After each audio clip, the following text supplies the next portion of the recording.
c'est un nouveau phénomène. Pourquoi? Parce que sur la carte, il suffit de voir qu'en partant du sud de la Turquie, on arrive plus facilement vers le sud de l'Italie.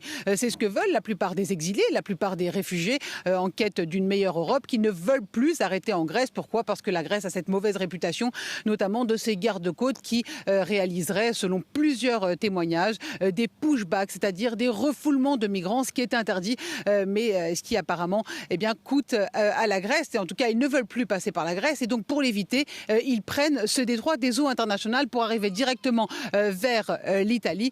Seulement, voilà, certains coulent. Il y a 4 jours seulement, 122 personnes ont été sauvées saines et sauves. Il y avait parmi eux beaucoup d'enfants ont été sauvés toujours au large de l'île de Rhodes. Et en mai dernier, c'était 21 personnes.